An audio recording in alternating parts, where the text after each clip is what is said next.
महानायक वसंतराव नाईक गौरव ग्रंथ या ग्रंथाचा 7वा भाग आपण आज ऐकणार आहोत. रोजगार हमीपासून आपण सुरुवात करत आहोत. Page number 89. 40 लाख हातांना काम देणारी वसंतराव नाईक साहेबांची रोजगार हमी. मूळ संकल्पक वी.स. पागे. श्री वसंतराव नाईक यांच्या 11.5 वर्षाच्या मुख्यमंत्रीपदाची कारकीर्द इतिहासात नोंदली जाईल अशी वैशिष्ट्ये कोणती? या नेत्याने अनेक विषयांचा दूरदृष्टीने विचार केला होता. एका बाजूने शेतीचा, तर दुसऱ्या बाजूने अन्नधान्याच्या बाबतीत स्वावलंबी होण्याचा, तर तिसऱ्या बाजूने पुढच्या 50 वर्षात मुंबई, पुणे, औरंगाबाद या विकसित होणाऱ्या शहरांचा, ग्रामीण भागातील औद्योगिकरणाचा, नवीन धरणांचा आणि एवढे झाल्यानंतरही ज्यांच्या हाताला काम नाही त्यांच्या हाताला काम देण्याचा. महाराष्ट्राची रोजगार हमी योजना ही देशभर स्वीकारली गेली. तिचे कल्पक श्री वी.स. पागे आहेत. त्या योजनेत मूलभूत बदल सुचवले श्री यशवंतराव मोहिते यांनी. त्या योजनेत पैसा उभा राहावा म्हणून सरकारला कर लावायचा पाठिंबा देणारे त्यावेळचे विधानसभेतील विरोधी पक्षाचे नेतेही आहेत. पण या सर्वांचे कर्णधार म्हणून या योजनेच्या यशस्वीतेसाठी किमान 7 रात्री बैठका घेऊन सर्व बाजूने ही योजना यशस्वी कशी होईल, ग्रामीण भागातल्या शेतकऱ्यांच्या हाताला काम कसे मिळेल, त्याला वेळेवर मजुरी कशी मिळेल आणि भीषण दुष्काळात उन्हातान्हात राबणाऱ्या मजुरांना कामावरच किमान 1-2 किलो ज्वारी कशी दिली जाईल, अशी पूर्ण आखणी या योजनेच्या संदर्भात कोणी केली असेल तर ती म्हणजे वसंतराव नाईक साहेबांनी. या संबंधात विधानमंडळात ती योजना मंजूर झाली. त्या योजनेचाच पुरोगामी भाग म्हणून स्त्री आणि पुरुष यांना समान मजुरी देण्यात यावी असे पुढचे पाऊल टाकले गेले. मजुरीवर काम करणाऱ्या आयांच्या मुलांना सांभाळण्यासाठी तिथेच निवारा निर्माण करण्यात आला. अशा सर्व बाजूंनी महाराष्ट्राची एक स्वाभिमानी योजना खऱ्या अर्थाने राज्यातल्या गरिबांसाठी होती. त्यामुळे दूरदृष्टीच्या नेत्यांनी परिपूर्ण विचार केला आणि ही योजना वसंतराव नाईक यांच्या नेतृत्वाखाली सबंध महाराष्ट्रात एवढी स्वीकारली गेली की आत्तापर्यंत किमान 5 लाख कामे या मजुरांच्या हातांनी साकार केली आहेत. महाराष्ट्र ग्रामीण भागात अधिक सक्षम करण्यासाठी या योजनेचा मोठा उपयोग झालेला आहे आणि त्याचे श्रेय नामदार वसंतराव नाईक साहेब यांनाच आहे. महाराष्ट्र हा पुरोगामी विचाराचा आहे. त्याचे द्रष्टेपण फुले, शाहू, आंबेडकर यांच्या विचारसरणीत जसे आहे तसे त्यावेळच्या नेत्यांनी घेतलेल्या कल्याणकारी निर्णयामध्ये पण आहे. 50 वर्षापूर्वीच्या महाराष्ट्रात जे विचारी नेते होते त्यामध्ये तासगावचे विठ्ठल सखाराम पागे हे अतिशय तळमळीचे स्वातंत्र्य सेनानी असलेले स्वच्छ खादी वापरणारे नेते होते. रोजगार हमीची कल्पना पागे साहेब यांची आहे. त्यांचे असे झाले की पागे साहेब सांगली जिल्ह्यातल्या तासगावमध्ये राहत. एकदा घरी ते झोपाळ्यावर बसले होते. त्यांनी त्यांच्या पत्नीला विचारले, प्रभा, घरात किती पैसे आहेत? प्रभाताईंनी सांगितले की 700 रुपये आहेत. त्यावर पागे साहेबांनी विचारणा केली, 700 रुपयात शेतावर किती गडी राबू शकतील? घरातून सांगण्यात आले, 20 दिवस 14-15 गडी सहज लावता येतील. ही गोष्ट 1965 सालची आहे. पागे साहेब सांगतात,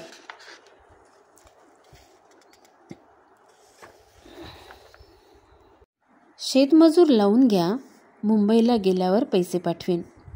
पागे साहेब मुंबईत आले आणि त्यांनी त्यावेळचे मुख्यमंत्री नामदार वसंतराव नाईक यांना पत्र लिहिले. माननीय मुख्यमंत्री वसंतरावजी, माझ्या शेतावर 700 रुपयात 14-15 दिवस 20 गडी मजुरीला लावण्यात आले. 100 कोटी रुपये बाजूला काढलेत तर किती मजुरांना काम देता येईल? रोजगार हमी योजनेचा जन्म या 4 ओळींमध्ये झालेला आहे. वसंतराव नाईक यांना हे 4 ओळीचे पत्र मिळाले. वसंतराव नाईक यांनी पागे साहेबांना बोलावून घेतले. नेमकं काय करायला हवं हे सगळं विचारून घेतलं. योजना फार छान होती, पण 100 कोटी रुपये कुठून आणायचे या प्रश्नाने वसंतराव चिंतेत पडले आणि वर्षा बंगल्यावर विरोधी पक्षनेत्यांसह खास बैठक बोलावली. विषय एकच होता, पागे साहेबांच्या कल्पनेतली रोजगार हमी, आणि एकच प्रश्न, 100 कोटी रुपये कसे जमवायचे. या बैठकीत विधानसभेतले विरोधी पक्षनेते कृष्णराव धुळप उपस्थित होते. ते म्हणाले, नाईक साहेब, गरिबांना काम देत असाल तर या योजनेसाठी 100 कोटी रुपये उभे करण्यासाठी विधानसभेत आम्ही कर प्रस्ताव घेऊन येतो.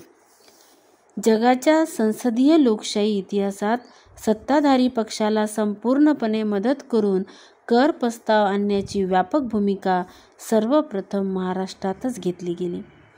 नाईक साहेब अक्षरशः गहिवरून गेले. त्यांनी या योजनेचा तपशील ठरविण्यासाठी 7 रात्री बैठका बोलावल्या. त्या बैठका 4-4 तास चालल्या. तपशील ठरवला गेला.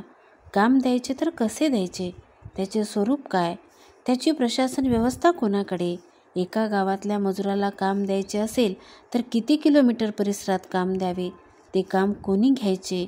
मग नाईक साहेब पटापट सुचवू लागले की अन्नधान्य उत्पादन वाढीसाठी या योजनेचा उपयोग करून घेता आला पाहिजे.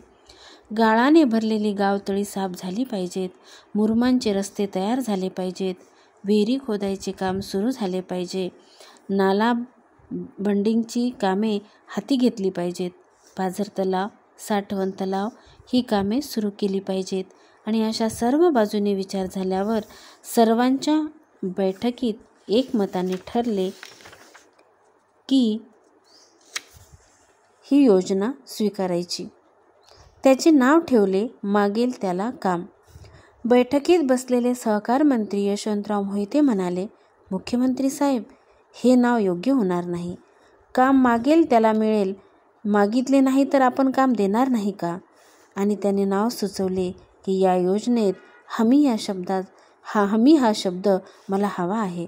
सरकारने गॅरंटी दिली पाहिजे, काम मागितले तर देऊच. नाईक साहेबांनी सहकार मंत्री श्री मोहिते यांचे अभिनंदन केले आणि योजनेचं नाव ठरले रोजगार हमी योजना. पेज नंबर 94वर एक फोटो आहे 40 वर्षापूर्वीचा, जो आजचे हेवी रोड रोलर तेव्हा नव्हते. तेव्हा एका मोठ्या गोलाकार पाईपला दोऱ्या बांधून गावकऱ्यांनी रोजगार हमी योजनेत असे गावठी रोलर तयार करून ग्रामीण भागातील रस्त्याचे सपाटीकरण केले. तर त्याचं चित्र असं खूप सुंदर असं चित्र की सगळे गावकरी मिळून मोठ्या पाईपला दोऱ्या बांधलेल्या आहेत आणि ते कशा प्रकारे रस्त्याचं सपाटीकरण करत असायचे त्या काळामध्ये त्याचं चित्र इथं दिलेलं आहे. आणि जमीन सपाटीकरणाची कामं त्याच्यामध्ये चालना मिळालेली असे फोटो 92 आणि 93 या पेज नंबरवर आहेत. किमान 4 ते 5 लाख ग्रामीण महिलांना दरवर्षी रोजगार हमी योजनेतून रोजगार मिळालेला आहे. पाथर्डी तालुक्यामध्ये एक शेततळं, ते पण रोजगार हमी योजनेतून निर्माण झालं आहे, त्याचा पण फोटो इथे दिलेला आहे. आणि श्री अशोक राधाकिशन लवांडे, राहणार मुक्काम पोस्ट 30 गाव, तालुका पाथर्डी, जिल्हा अहमदनगर, यांचाही फोटो पेज नंबर 90वर दिलेला आहे. 7 दिवसांच्या बैठकीनंतर परिपूर्ण विचारांचे विधेयक घेऊन वसंतराव नाईक साहेब विधानसभागृहात आले. सर्व पक्षांच्या पूर्ण पाठिंब्याने रोजगार हमी विधेयक महाराष्ट्रात 1969 साली मंजूर झाले. 26 जानेवारी 1969ला त्याचे कायद्यात रूपांतर झाले. 15 वर्षावरील कोणीही व्यक्तीने मागणी केल्यापासून 15 दिवसाच्या आत काम देण्याची हमी असलेली ही योजना महाराष्ट्रात सुरू झाली. त्याकरिता वसंतराव नाईक यांनी विधानसभेत जो कर प्रस्ताव मांडला तो एकमताने मंजूर झाला. आज एसटीच्या तिकिटाच्या मागे 15 पैसे अधिभार आहे. तो रोजगार हमी योजनेसाठी महाराष्ट्र विधानसभेने एकमताने मंजूर केलेला कर आहे. पागे यांनी 100 कोटी रुपये लागतील असे सुचवले होते. या 15 पैसे करातून पहिल्या वर्षी 138 कोटी रुपये जमा झाले. गेल्या 40-42 वर्षात महाराष्ट्रात या योजनेने इतकी प्रभावी कामे केली आहेत की दुष्काळी तालुक्यात अनेक पाझर तलाव, साठवण तलाव अशी शेकडो कामे उभी राहिली आहेत. 5 एकात्मिक विकास गटातील प्रत्येक गावामध्ये या योजनेची सुरुवात झाली होती आणि आज महाराष्ट्रात या रोजगार हमी योजनेने क्रांती घडवलेली आहे.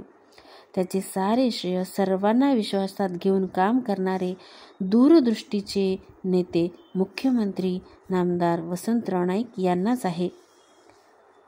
या योजनेचा प्रभाव आणि विस्तार किती आहे? जिल्हे 33, मुंबई आणि मुंबई उपनगर जिल्हा वगळून, तालुके 353, ब्लॉक 298, क वर्ग नगरपालिका 162, खेड्यांची संख्या 40,212, योजनेखाली लोकसंख्या 5,57,00,000 म्हणजे 58%, छोट्या शेतकऱ्यांची संख्या 31,07,000, शेतमजुरांची संख्या 83 लाख. या योजनेत गतवर्षी नोंदविलेल्या मजुरांची संख्या 42 लाख. या सर्व आकडेवारीवरून लक्षात येईल की ही योजना किती व्यापक आहे आणि महाराष्ट्राच्या ग्रामीण भागात ती कशी रुजली याचे श्रेय वसंतराव नाईक यांचेच आहे. महाराष्ट्रातील या कष्टकरी शेतमजुराचा स्वाभिमान नामदार वसंतराव नाईक साहेबांनी खऱ्या अर्थाने जागवला आणि दुष्काळात या शेतमजुराला वाऱ्यावर न सोडता त्याला रोजगार मिळवून दिला. Page number 96-97. कोयनेचा भूकंप आणखी एक भीषण संकट. 10,000 घरे उभे करण्याचे आव्हान. महाराष्ट्र राज्याची निर्मिती झाल्यानंतर या राज्यावर पहिले संकट आले ते अवघे 14 महिन्यात. पुण्याजवळ पानशेत धरण फुटून अवघे पुणे पाण्याखाली गेले.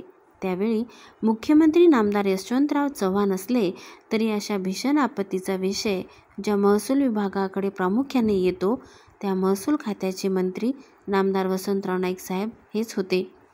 त्यांनी पुण्यातल्या हाहाकारानंतर कामाची वाटणी करून पुणे सावरण्याचा प्रयत्न केला. 4 वर्षांनी ते मुख्यमंत्री असताना कोयना धरणाच्या आसपास आणि पाटण तालुक्यात पहाटे 4:30 वाजता भूकंप झाला.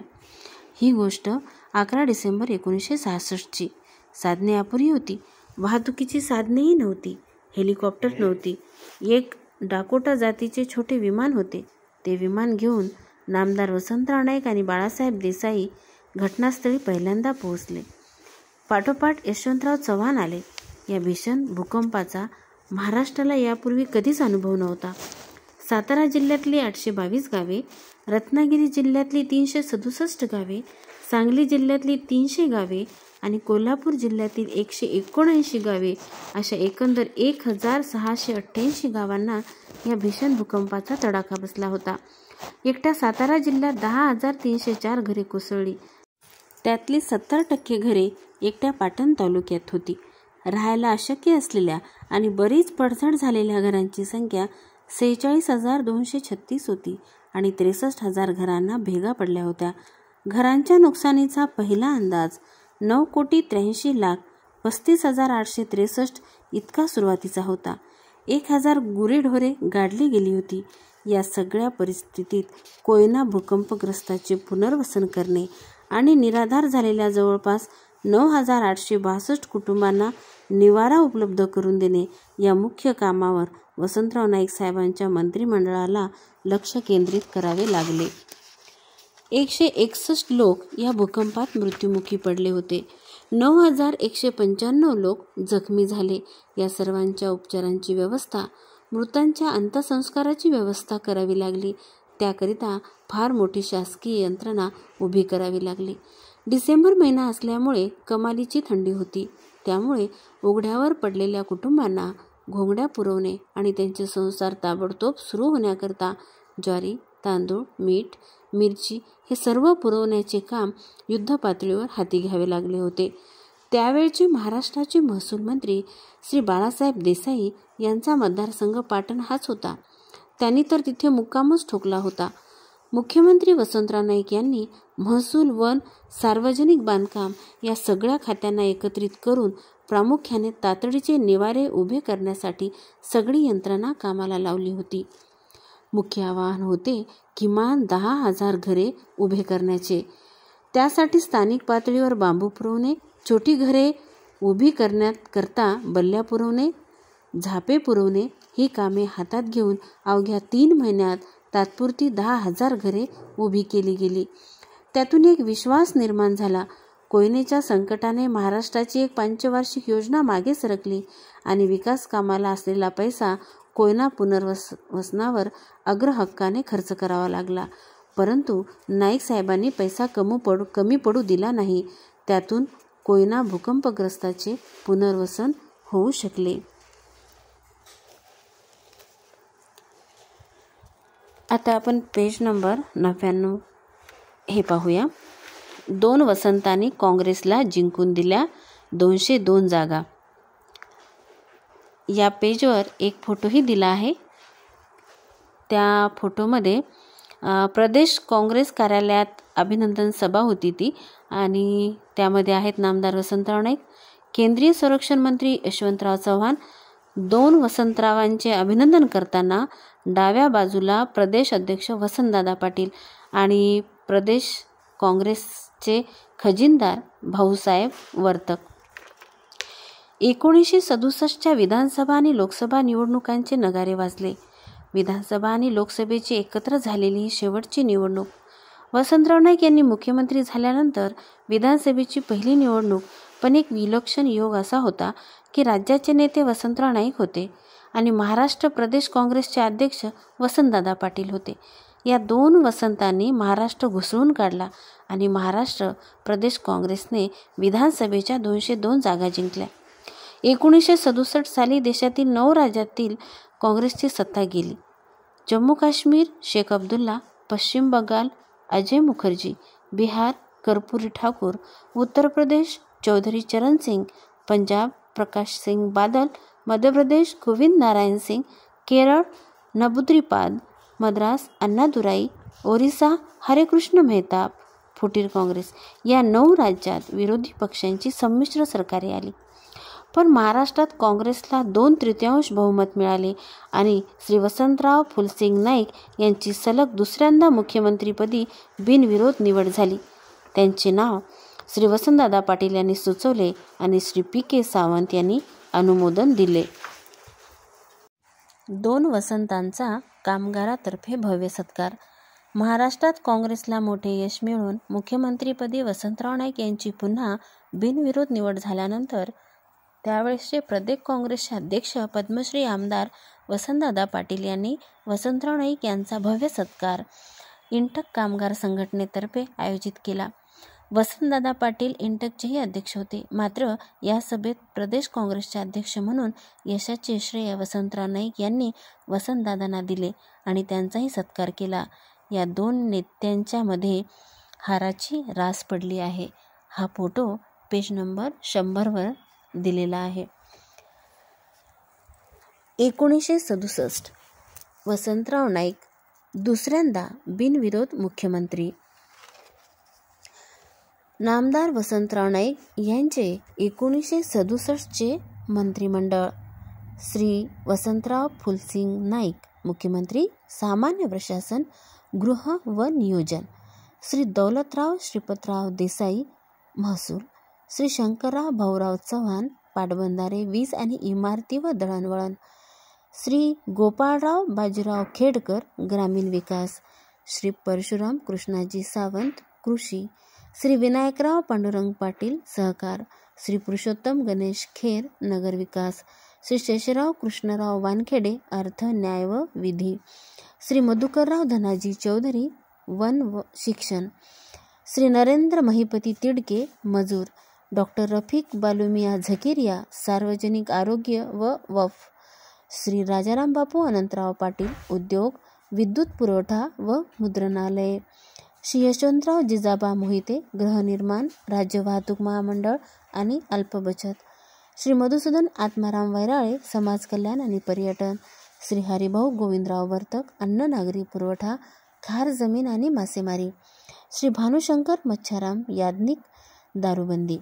उपमंत्री होते श्री भिकाजीराव जिजाबा खताळ पाटबंधारे वीज व शेती. श्री कल्याणराव पंढरीनाथ पाटील गृह, अन्न व नागरी पुरवठा, श्री धोंडीराम शिंदोजी जगताप इमारती व दळणवळण, मासेमारी, मजूर, खार जमीन व विधिमंडळ कामकाज, श्री दिगंबरराव नरसी पाडवी समाज कल्याण व वन, श्री शंकरराव बाजीराव पाटील महसूल व सहकार, श्री मदन गोपाल जोदराज अग्रवाल नागरी विकास, गृहनिर्माण, राज्यवास, रस्ते वाहतूक महामंडळ व अल्पबचत, श्री व्यंकटराव भाऊसाहेब हिरे ग्रामीण विकास व विद्युत पुरवठा, श्री सुंदरराव आबासाहेब सोळंके शिक्षण व उद्योगधंदे, श्रीमती प्रतिभा देवी सिंग पाटील सार्वजनिक आरोग्य व दारूबंदी. राज्यपालांच्या आदेशाने आणि नावाने DR प्रधान, मुख्य सचिव, महाराष्ट्र शासन. वरील मंत्रिमंडळ हे महाराष्ट्र शासन राजपत्रात प्रकाशित झालेले आहे. शपथविधी 6 मार्च 1967. पेज नंबर 103 वर महाराष्ट्राचे मुख्यमंत्री शपथ घेत आहेत याचा एक फोटो इथे दिलेला आहे. राज्यपाल डॉक्टर PV चेरियन हे श्री वसंतराव नाईक यांना महाराष्ट्राच्या मुख्यमंत्रीपदाची 1967 शपथ देत आहेत. व्यासपीठावर आहेत केंद्रीय गृहमंत्री यशवंतराव चव्हाण. 1963 नंतर सलग दुसऱ्यांदा नाईकसाहेब मुख्यमंत्रीपदी आरूढ झाले. राष्ट्रीय एकात्मतेच्या बाबतीत महाराष्ट्र कदापि मागे राहणार नाही. मुख्यमंत्री Vasantrao Naik 1 August 1968. Page number 104 वर लता मंगेशकर आणि भीमसेन जोशी यांचा फोटो दिलेला आहे. यामध्ये खाली ओळी लिहिल्या आहेत, मिले सूर मेरा तुम्हारा. आपण सर्वजण वाजवीपेक्षा जास्त पॉलिटिकल आहोत. प्रत्येकाला प्रत्येक बाबतीत काहीतरी राजकारण दिसते. ज्यावेळी देशाच्या एकात्मतेचा प्रश्न निर्माण होतो त्यावेळी सर्व पक्षांनी राजकारण बाजूला ठेवण्याचा निर्णय घ्यावा, असे आवाहन मुख्यमंत्री वसंतराव नाईक यांनी लोकमान्य टिळक जयंतीच्या निमित्ताने त्यांच्या पुतळ्याला पुष्पहार अर्पण करताना केले. त्यानंतर विधानसभेत औरंगाबाद आणि नागपूर येथे घडलेल्या दंगली संबंधात मुख्यमंत्री म्हणाले की हा प्रस्ताव मांडताना औरंगाबाद अथवा नागपूर येथे घडलेल्या जातीय दंगलीच्या घटनांना बगल देण्याचा हेतू नाही. त्या दंगलीबाबत वेगळ्या मार्गाने चर्चा घडवून आणता येईल. स्फोटक व अनिष्ट प्रवृत्तींना आळा घालण्यात यावा व त्यासाठी योग्य वाटल्यास कायद्यात दुरुस्ती सुचवावी, याबाबत कोणाचे दुमत असणार नाही. सभागृहात झालेली चर्चा उपयुक्त असून अनिष्ट प्रवृत्तींना आळा घालण्याच्या कामी त्याचा निश्चितच उपयोग होणार आहे. या प्रवृत्ती नष्ट केल्या पाहिजेत. त्यामध्ये आपभाव असता कामा नये. या विचाराशी कोणीही असहमत होईल असे वाटत नाही. श्री नाईक आपल्या भाषणात पुढे म्हणाले की सर्वांसाठी एक समान कायदा असावा ही कल्पना ठीक आहे. तथापि आपल्याला अल्पसंख्याकांना विश्वासात घेतले पाहिजे. अल्पसंख्याकाच्या बाबतीत कोणताही निर्णय घेताना बहुसंख्याकांनी त्यांना आपल्याबरोबर नेले पाहिजे. निर्णय पटवून दिले पाहिजेत. अल्पसंख्य जमातीच्या लोकांना बहुसंख्य जमातीच्या वस्तीमधून निवडून आणावे या सूचनेचा उल्लेख करून श्री नाईक म्हणाले की अपक्ष लोकांची संख्या अधिक असल्यामुळे ते शक्य होणार नाही. आर्थिक परिस्थिती, जातीय दंगली या सर्व या मुळाशी आहेत हे मुख्यमंत्र्यांनी अमान्य केले. धनिक लोकही जातीय दंगलीच्या मागे असल्याचे आढळून येते असे ते म्हणाले. एखादी व्यक्तीवर करणी सोज्वळ दिसत असेल आणि आतून मात्र आग लावण्याचा प्रयत्न करीत असेल तर त्याची गय शासन करणार नाही. अधिकाऱ्यांनी दंगली रोखण्याच्या कामी कुचराई केल्याचे आढळून आल्यास त्यांच्या विरुद्ध कारवाई करण्यात येईल असे आश्वासन वसंतरावांनी दिले. नागपूर, औरंगाबाद येथील जातीय दंगलीबाबत पोलीस यंत्रणेवर झालेल्या टीकेचा उल्लेख करून मुख्यमंत्री म्हणाले की शासनाने DIG, CID यांच्याकडे तपासाचे काम सोपवले असून त्यांच्यावर गुन्हेगार शोधण्याची जबाबदारी टाकण्यात आली. दोषी आढळून आलेल्या व्यक्तीची शासन गय करणार नाही. त्यांच्यावरचे खटले मागे घेण्यात येणार नाहीत. मुख्यमंत्री शेवटी म्हणाले की राष्ट्रीय एकात्मतेच्या संदर्भात जे प्रश्न येतील त्यामध्ये महाराष्ट्र कधीही मागे राहणार नाही. त्यातील आपला वाटा हमखास उचलेल अशी मला खात्री आहे. 1 ऑगस्ट 1968. या 105 पेज नंबरवर एक फोटो दिलेला आहे. त्यामध्ये गोवा महाराष्ट्रात सामील करावा असा ठराव मांडण्यासाठी 10 मार्च 1966 रोजी वसंतराव नाईक विधानसभेत निघाले तेव्हा घेतलेले छायाचित्र. बाजूला मुख्य सचिव टी.के. मोने आणि मागे पगडीवाले शिपाई मोहम्मद. हा शिपाई वसंतराव नाईक यांचा अतिशय विश्वासू व लाडका होता. 1964 आणि 1975 पर्यंत अशी जी त्यांनी कामं केली ना, ही कामे पुन्हा न होणे. वसंतराव नाईक यांच्या निर्धारामुळे उभा राहिलेला नागपूर जिल्ह्यातील कोराडी औष्णिक प्रकल्प उत्पादन क्षमता आहे त्याची 2500 मेगावॅट प्रतिदिनी. पेज नंबर 109 वर तुम्हाला फोटो पाहायला मिळतील. 111 वर 10 आणि 11 वर चंद्रपूर औष्णिक प्रकल्प प्रत्यक्षात 1984 साली सुरू झाला, तरी त्याची उभारणी करण्याचा पहिला प्रस्ताव आणि सुरुवातीची भांडवली गुंतवणूक नामदार वसंतराव नाईक मुख्यमंत्री असताना 1973 साली करण्यात आली होती. 1984 साली त्यावेळच्या पंतप्रधान श्रीमती इंदिरा गांधी यांच्या हस्ते या औष्णिक विद्युत प्रकल्पाचे उद्घाटन झाले, तेव्हा इंदिराजींनी नामदार वसंतराव नाईक यांची सुरुवातीलाच आठवण काढली होती. पारस औष्णिक वीज केंद्र, त्यानंतर उजनी महाकाय प्रकल्प. सोलापूर जिल्ह्यातील या प्रकल्पाला नामदार वसंतराव नाईक यांनी हातचे राखून न ठेवता अर्थसंकल्पात भरपूर तरतूद करून दिली. त्यानंतर पेज नंबर 115 वर आहे जायकवाडी महाप्रकल्प. पाटबंधारे मंत्री शंकरराव चव्हाण यांनी नामदार वसंतराव नाईक यांच्या मंत्रिमंडळात जायकवाडी प्रकल्पासाठी सातत्याने आग्रह धरला. कोयना धरण झाल्यामुळे मराठवाड्यात मोठे धरण व्हावे या मताशी वसंतराव नाईक सहमत झाले आणि त्यांनी टप्प्याटप्प्याने प्रत्येक अर्थसंकल्पात जायकवाडी धरणासाठी आर्थिक तरतूद करून दिली. ही आर्थिक तरतूद त्या काळात प्रत्येक अर्थसंकल्पात 400 कोटी रुपये एवढी होती. जवळपास 1200 कोटी रुपये त्या काळात जायकवाडीवर खर्च झाले. तर आपण हिशोब लावला तर आजचे किती रुपये होतील. त्यानंतर पेज नंबर 116 वर पेंच. वसंतराव नाईक मुख्यमंत्री असताना साकारलेले हे राष्ट्रीय उद्यान. तेव्हा वनमंत्री होते नाशिकराव तिरपुडे. त्यानंतर अरुणावती धरण. यवतमाळ जिल्ह्यातील हे अरुणावती धरण नामदार वसंतराव नाईक यांच्या आग्रहातूनच उभे राहिले. परळी औष्णिक केंद्र. कोराडी महाप्रकल्प विदर्भात उभा राहिल्यानंतर तेवढ्याच क्षमतेचा आणखी एक औष्णिक विद्युत प्रकल्प उभा करण्यात आला. तेव्हा बीड जिल्ह्यातील परळी येथे हा प्रकल्प उभा करायला नामदार वसंतराव नाईक यांनी मान्यता दिली आणि 2500 मेगावॅटचा प्रकल्प मराठवाड्यात उभा राहिला. हा फोटो 118 वर दिलेला आहे. परळी औष्णिक केंद्र. Page number 120. या 120 पेजवर एक छानसं तळं आहे.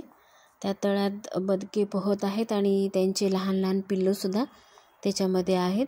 असं छानसं विलोभनीय चित्र या पेजवर आहे. आणि तिथेच एका बाजूला एक छानशी कविता पण इथे लिहिलेली आहे आणि वसंतराव नाईकांचा फोटोसुद्धा तिथे आहे. बघू या कवितेमध्ये काय सांगितलेलं आहे.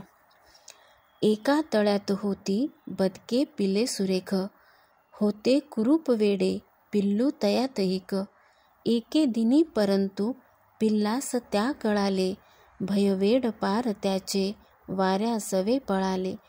पाण्यात पोहताना चोरून या क्षणेक, त्याचेच त्या कळाले तो राजहंस एक, त्याचेच त्या कळाले तो राजहंस एक. महाराष्ट्राच्या राजकारणातला राजहंस म्हणजे नामदार वसंतराव नाईकच. त्यांच्याच निर्धाराने अप्पर वर्धा धरण उभे राहिले. पेज नंबर 121 वर विदर्भाचे भूषण अप्पर वर्धा धरण या धरणाचा फोटो यामध्ये दिलेला आहे. तर अशा प्रकारे आज आपण बरीचशी माहिती पाहिली. यानंतर पेज नंबर 124 पासून आपण पुढचा भाग घेणार आहोत. तर त्या पुढच्या भागामध्ये आपण पाहणार आहोत आपण 20 वर्षापूर्वी कुठे होतो आणि आज कुठे आहोत. तर 20 वर्षापूर्वी आपण कुठे होतो व आज कुठे आहोत याचा निर्लेप मनाने विचार केला तर उद्योगधंदे, वीज निर्मिती, रस्ते बांधणे, सार्वजनिक आरोग्य, शिक्षण, वाहतूक अशा कित्येक क्षेत्रात झालेली प्रगती आपल्या यशाचे खरे मोजमाप होय, असं नामदार वसंतराव नाईक यांनी 15 ऑगस्ट 1967 रोजी जे भाषण केलं होतं ते भाषण आपल्याला पाहायचं आहे पुढे. तर या ठिकाणी मी थांबते. पुढच्या भागामध्ये आपण 20 वर्षापूर्वीचा महाराष्ट्र आणि आजचा महाराष्ट्र आपण बघूया. धन्यवाद.